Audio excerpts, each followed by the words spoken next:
Look, if you don't like the hand you were dealt, shuffle the deck. Just shuffle the deck. That's all Come you on can do, now, talk it again. Say it again. right? If you Shuffle the don't like deck. the hand you were dealt, shuffle the deck. People go, well, this is my cool.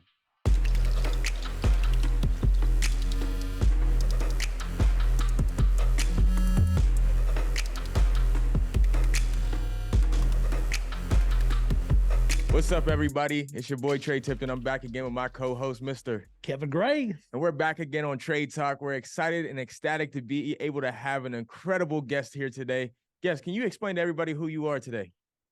My name's Ro Miller. I own a paving company here out in West Texas, and man, we just pave roads, pave parking lots, and just have a good time doing it. That's what I like to hear, man. So I want to ask you a quick question, man. Who got you into the construction industry? Because me and Kev talk about this so often, and Kev told me a little bit about his story and whatnot. What was it like trying to find your way in the construction industry? And then who also got you into it?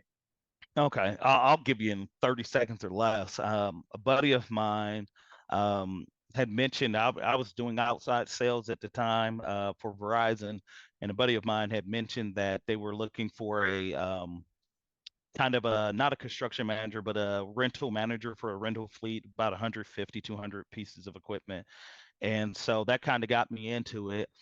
And then one day they had a general manager and a project manager, and nobody knew how to use Microsoft Project. And I was like, hey, I'll go learn real quick.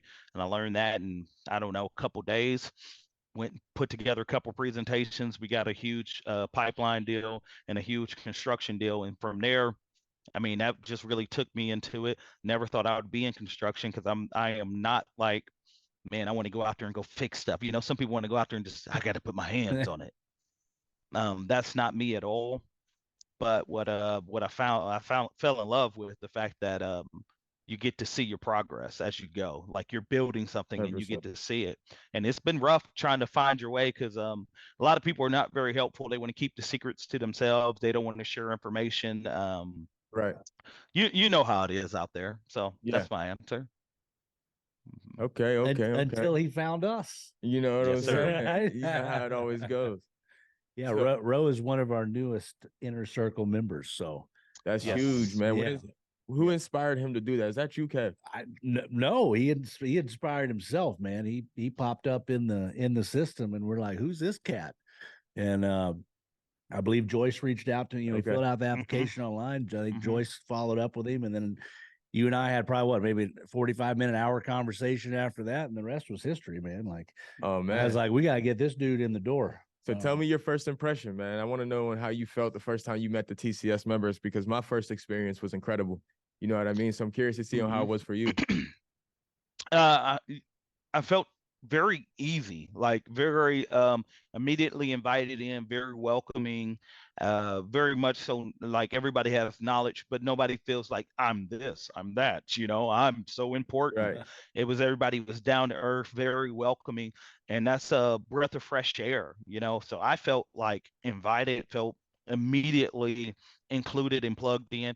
Didn't felt like I could immediately contribute something and also get information back, you know. So it just an incredible feeling, to be honest with you. That's really cool. And that's exactly what happened, man. He was on the first inner circle call that he was eligible for last week, and Okay. he was chiming in, you know, and even on the elite call yesterday, you know, chiming in, contributing, and that's the beauty of this TCS community is there's not I haven't found it. And I've been in this industry 15 years. I haven't found anything out there. You said it, where people are accepting, welcoming, willingly ready to share their trade secrets, information, whatever we can do to help, you know, move the man beside us, you know, along down the road. See, I got a question for both of you guys. What allows other contractors in the industry to be so reluctant to help other people? Like, I'm so confused on why that's even an issue. Can you guys explain it to me a little bit of what you guys think it might be? I can tell you real quick. Fear that you're going to come over and take their customers, you're going to take their employees, you're going to do better than them. Most people have this mentality. They want you to do better. They want you to do good, but not better than them. That's kind of the mentality is, if I share this, then this right here causes me to lose something. By lighting other fires, I lose mine. And that's just not the case. Right. We know that the trade industry in America is dying. I mean, we're dying for tradesmen. Like, just, I mean, on the vine, if we had trade programs in schools again, we would have more people. I think I was looking at it, from last year to this year, it doubled how much work that the federal government is even giving out. So there's work for everybody, but I think that scarcity mentality of us for no more, I got to hold on to mine, prevents other people from sharing. And that's a shame, man, because the one thing about TCS, it's a family, right? You meet so many Mm-hmm. different men and women who actually enjoy being around each other. And it's cool to see, man. Absolutely. Kev came back in, and it's cool to see Kev come in and be such a huge role, because he plays such a significant role. And he's not only playing such a significant role, man, he's a brother. You know what I'm saying? So I could tell Absolutely. that you are really enjoying the experience, because I enjoy watching you guys, bro. I'll be sitting there cracking up sometimes, man, because I'm not in the trades myself, but I am at the same sense, right? So very blessed Mm-hmm. to be in the opportunity to be in front of you. But my next question for you, my man, is now, through this experience of being in the trades, I see that your shirt says "Business is War." Mm-hmm. Where did that mentality come from? Is that coming straight from the fact that you just got into a new industry, or is that something that you've always followed behind? Well, you know what? I wish I would have designed this shirt, but it's from a guy that I follow, Patrick Bet David. And it's Okay. one of his, but I wish I would have came up with it. But business is war. Me and my wife, I always used to say, I'm going to battle. Like every day I'm going out there and I'm going to go hunt the giant, go slay the Goliath. And so my mentality always is, you can make excuses. Like I grew up, had a rough background, grew up, and you grow up with cats that are like, well, because of this and that, I can't. And I'm like, who said? Who said you can't? Who said? Mm. Who said that it's not possible? You just got to go and go slay the dragon. If you want the Right. princess, go slay the dragon. And so my mentality is All right every now. day, right? You got to go out there and go kill what you want to eat. I mean, up until recent times, grocery stores didn't exist. You had to go hunt for your food. Same things. Have that same mentality as a man. We're hunter gatherers. Go out and hunt and gather and bring it back. And I want the lion's share. I don't want what's left behind, right? You know, Mm. they say the early bird gets the worm, right? That's what I want. I want what is mine, and my mentality is how many people can I take with me. When you go to battle, Mm. you got to have your generals, right, your lieutenants, and then you have your specials, you have your snipers, you have your support, you have your medics. Who am I taking with me? It's great to make it to the mountaintop, but can you bring somebody with you? Mm. That was powerful. Tell me how you feel about that, Kev, because he said some real inspirational stuff right there. And I need to hear your opinion on this. Man, I couldn't say that much better. I mean, because for me personally, it's always been about, who can I bring along with me on Right. the journey, and God granted me, or whatever, made me who I am, kind of made me a visionary entrepreneur, a leader. Mm-hmm. So be it. I guess that could be a blessing and a curse sometimes, but it's always about, how can we all win together, and whether that be, my family, my peers, the guys on my team, like he said, your generals, your lieutenants, everybody around you, like, how can we do this together? And I like the business as war metaphor. Obviously, no disrespect to those that serve our country and, Right. other countries around the world at all, but like, I mean, you gotta be strategic. You gotta have a target. You gotta have goals. You gotta have, Mm-hmm. there's missions within each day that you've got to accomplish to get towards, he said hunting and gathering, or destroying the target, or reaching the goal, accomplishing the mission. And it's mission after mission after mission after mission. Like, it never stops, man. So it's Mm-hmm. it's every day. It's I don't know that you ever reach the top of the mountain, especially if you're one of us that are in this community. I mean, Right. I think we're all driven to levels that most aren't, Right. because we're almost never satisfied. And when you've got that hunger inside of you and you've got that mentality, it's always, what's the next thing? Right. And that doesn't Mm-hmm. mean you're just out there operating, in chaos and Right. just, trying to level up, but it's sitting back, being strategic, communicating with your team, communicating with all those around you, using the resources you have available to you, and attacking the goal, the mission. See, I love on how you guys are expressing this, man, because you guys are getting me excited. My blood's boiling right now, man. I'm ready to go out there and hit somebody. Right. You know what I mean? I'm a true athlete at heart. You know what I'm saying? So to see this type of mentality coming into business, right? A lot of people always try to put sports and business together in a way because it's an understanding on what it's like to hunt, right? Like when you hear that as a man, it's time to go hunt. There's something about it that gets you like you get ready to get on your lionship, right? So now from there, right, you're trying to express yourself in that way, and it's hard sometimes because not everybody's a lion. That's you know right. what I mean? There's a lot of sheep out here, and a lot of sheep get upset when lions come to town because when lions come to town, we coming to eat. We ain't coming to sit back and wait for somebody, right? So That's right. it's cool to see another lion come into this lion pack and to make it into such a great thing. So I want to ask one more question. We got to get to know who you are, right? We got to let the audience know who is this guy from Texas who's paving, doing all these different things. Tell us a little bit about your background, where you're from, how you grew up, if you don't mind sharing. Yeah, absolutely. So, I grew up in Detroit. I'm an 80s baby. I was born in 88. Hold on. You said in Detroit and you're in Texas now? You got to explain what happened. Not just Texas. I'm in West Texas.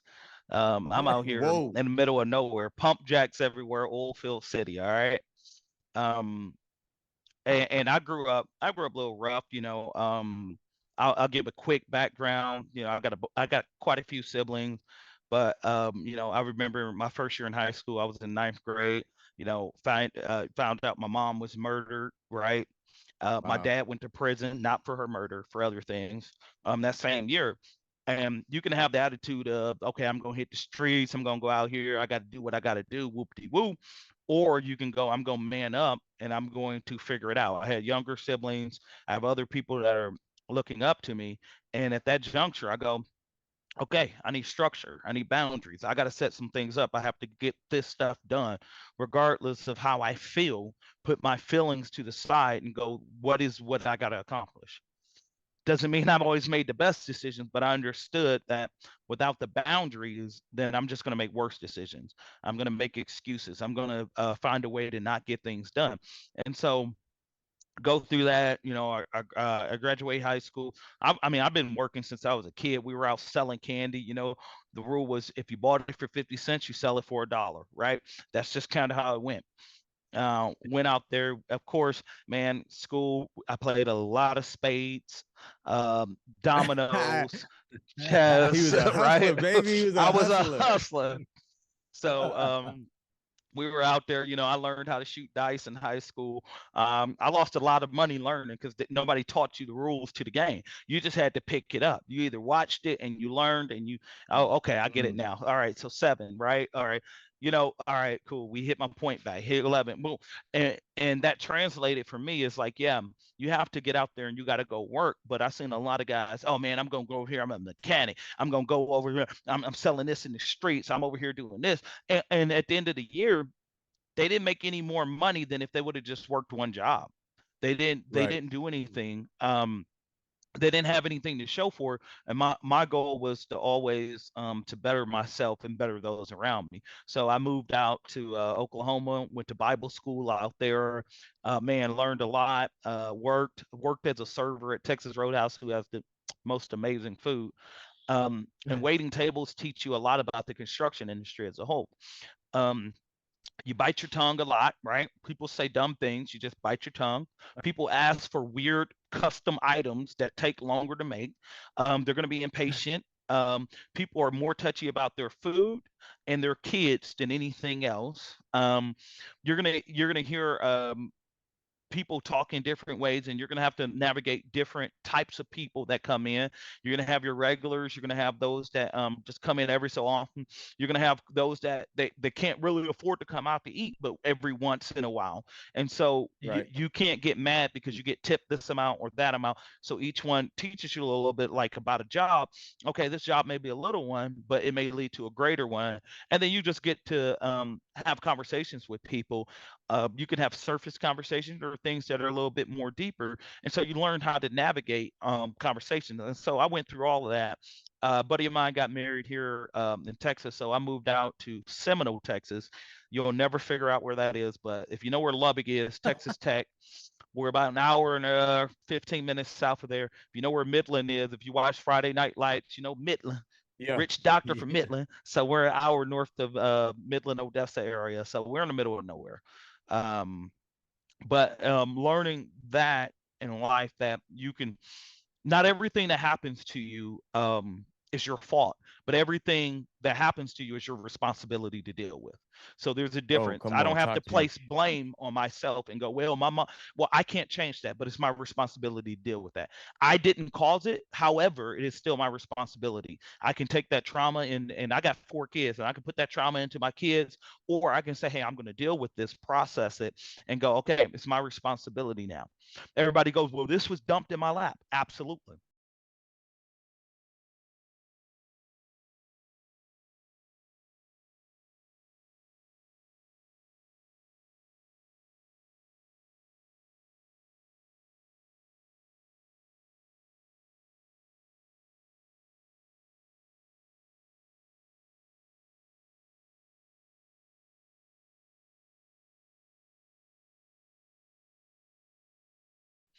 Look, if you don't like the hand you were dealt, shuffle the deck. Just shuffle the deck. That's all Come you on can now, do. talk it again. Say it again. Right? If you Shuffle the don't like deck. the hand you were dealt, shuffle the deck. People go, well, this is my cool. So we make all these excuses of why we can't. Figure out why you can. Why you can. When I moved to where I am, and I don't think race has anything to do with it, but I want to put it in perspective. Knowing where I moved, it was less than 1% Black people in the town I live in. Wow. Okay, so coming from Detroit, where everybody is Black, like everybody, like you could go days without seeing white people, right? Pretty much everybody's Black. People go, well, speak up. No, and you know what? You could go, oh, this person's trying to hold me back. Nobody's trying to hold me back. Only person that's gonna hold me back is me. And if you take that personal responsibility, then you can get things done. Well, I don't know how. We have something called the internet, right? And I know this is a long-winded answer, but what excuse do you have? You can go look it up on the internet. You can ask people. You can reach out. Well, I get told no. Have you talked to everybody? It's like somebody saying, oh, there's no good men. There's no good women. There's 5 billion people on the planet, and you're telling me zero? None? Come on. Come on now. we can stop making excuses. There's no good workers. They exist.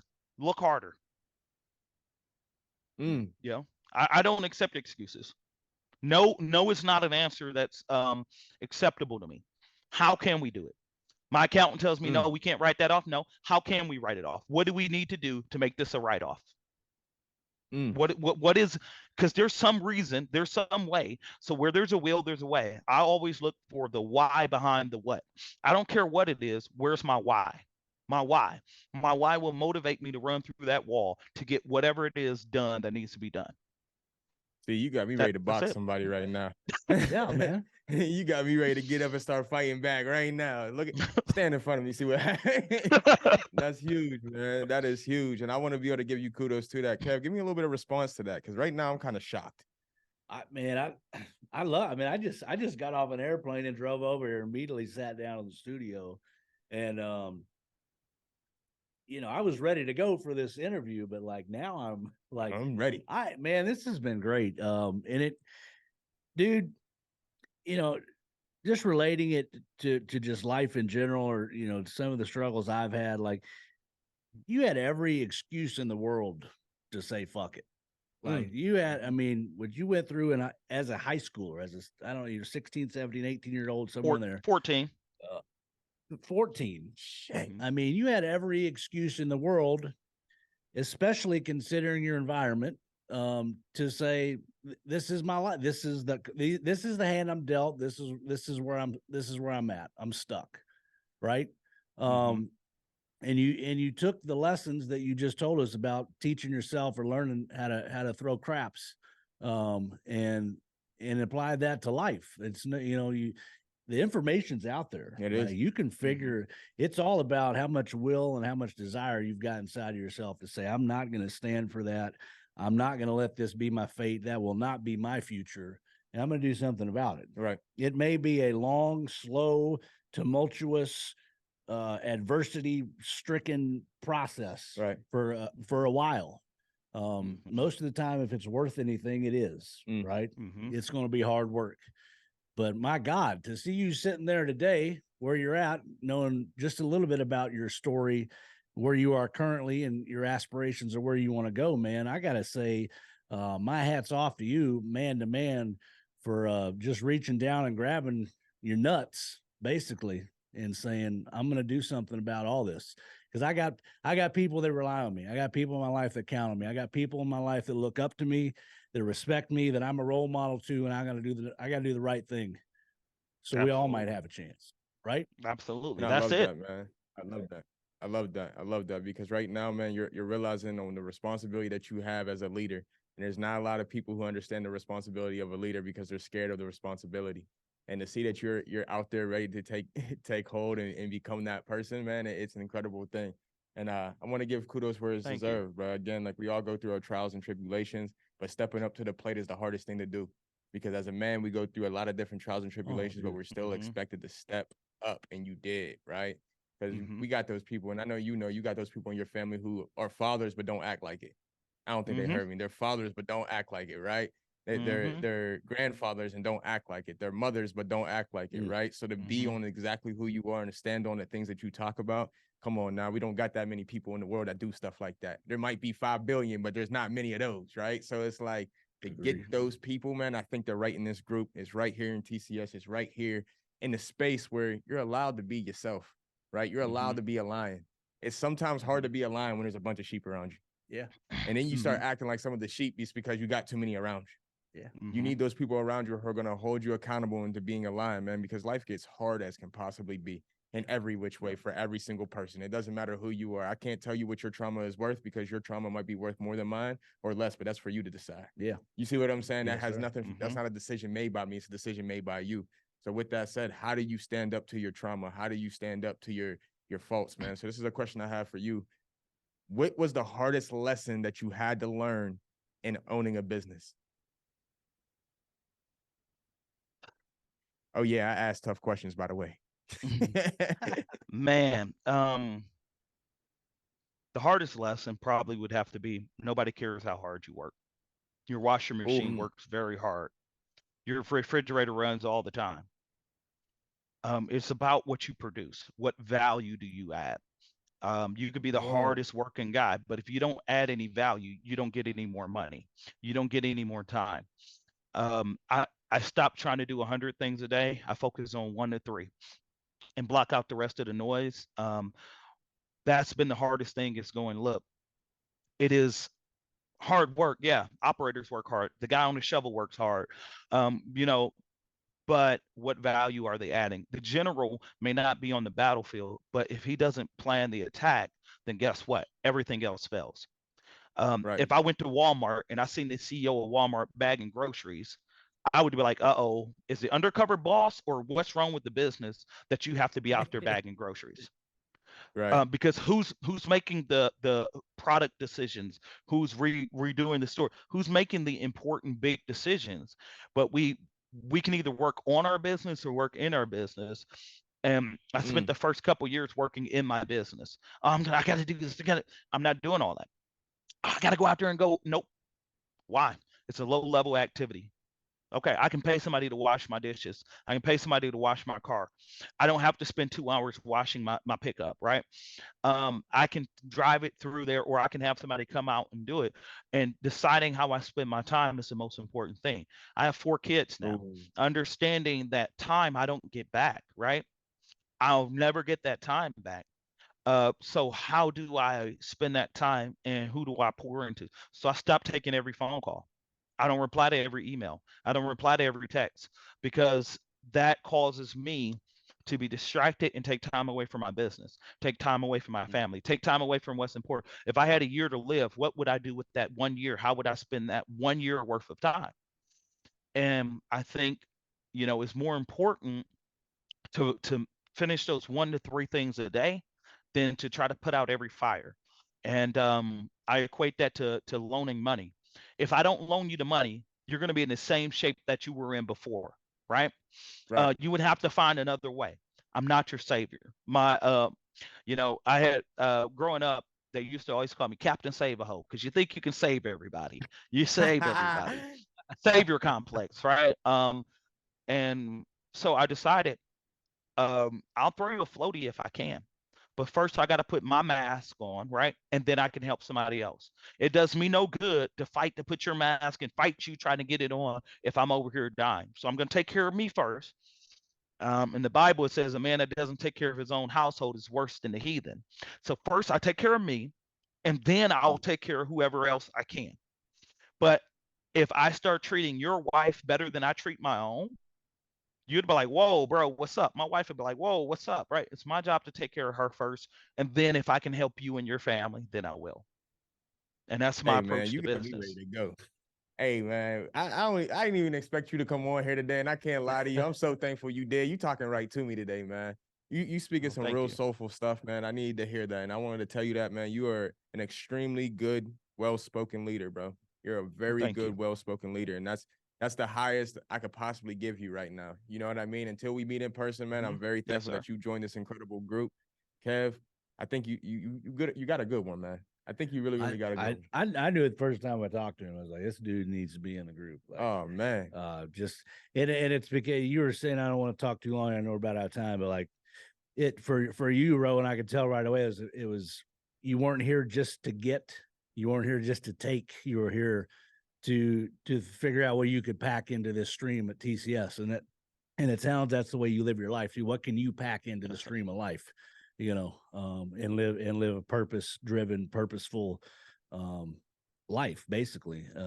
Not here to take, I'm here to give. And that's a huge lesson. That's a huge lesson, man. That's the way to live. And you can't do that, by the way, if the oxygen mask isn't on yourself first. Like, Come on. you ain't got no shot at giving anything. So So man, we appreciate you coming on this amazing show. Again, I'm Tre'd Tipton, and I'm with my co-host, Mr. Kevin Gray still. Man, we are so thankful to have you come on, man. Thank you for spending some time with us. Hopefully we see you at the next retreat. Yes, you will. Thank you for having me on. No problem, boss. Thanks, You bro. enjoy your day, all right? All right. You too, guys.